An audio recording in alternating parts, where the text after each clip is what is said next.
Hi, I'm Jim Hoover, and I want to explain a topic that is commonly misunderstood when it comes to implementing software projects in healthcare and other industries. It's return on investment, or ROI.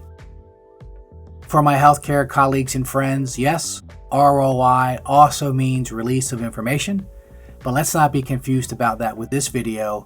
We're just talking about IT projects and investments.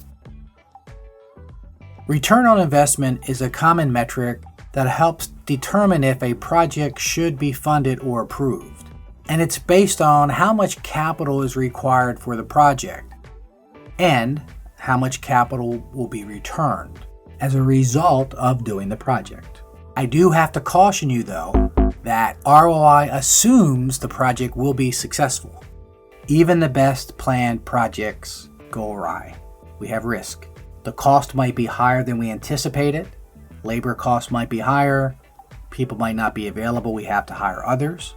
And perhaps the anticipated financial gains aren't as high as they were projected to be. Either one of these two levers will reduce our return on investment. Or heaven forbid, the entire project fails and we have zero return on our capital. Be cautious with these estimates. So as you create return on investments for your projects, or review ROIs from your subordinates or vendor partners, always be skeptical of the numbers, even when you create them yourselves, and understand the numbers that go into creating the return on investment. In other words, take off your rose-colored glasses and look at these things with a cold eye for reality, not just hope. The ROI is a ratio of the financial benefits to costs that are required to achieve certain financial gains that are expected from the project. And the equation is fairly simple to calculate. ROI equals the difference between the financial gain minus the cost to achieve that gain, divided by those same costs. And this is a fictitious example, but there's an element of realism to it. Let's just say the first year costs are $50,000, and our anticipated first year gain is $55,000. If we do the math, that gives us an ROI of 10%. Now, if we want to look into later years, let's look at years 2 through 5, and let's assume the anticipated benefit is stable, it's the same on an annual basis, and the costs are now lowered because we don't have the upfront implementation costs, say, and that's $20,000 a year for the annual maintenance and support costs. Doing the math again for the return on investment, that comes out to be 175% return per year. That's really healthy. However, the guys from Dumb and Dumber are here to point out that a really accurate way to get a multiple year return on investment calculation done. I'm only bringing it up in the context of this discussion because I don't want you going to your CFO with a faulty analysis.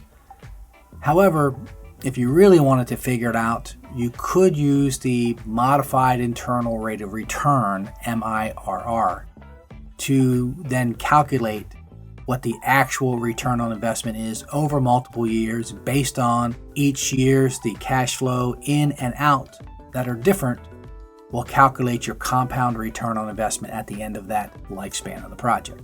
That's the real way to do it, but it's outside the scope of this video because I don't want to get into present values, future values, discounted cash flows, and those sorts of things. This is not a finance video. However, just know that if you really want to do that, there's even a function inside of Excel that helps you calculate it, provided you set up the data inputs properly.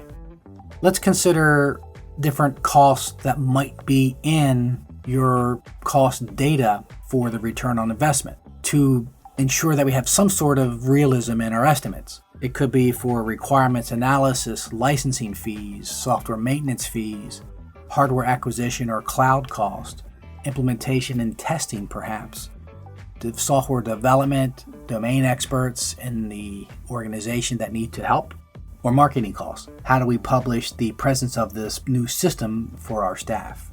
On the financial gain side, we might be looking at how much labor savings are we going to have? How much more efficient will the staff be able to do their jobs? Can we displace and sunset some older IT systems that are being replaced by this functionality? Can we increase the number of patients we see per day? Can we increase the fees per visit? Can we reduce transaction costs or eliminate compliance fines, etc.? All these different factors will vary based on the type of project you're implementing, but be very thoughtful about what goes into these variables so you have a more accurate return on investment projection. And lastly, let me thank you for watching the video to the end. Please subscribe to the channel so you get updates whenever I publish new videos on different healthcare IT and health informatics topics.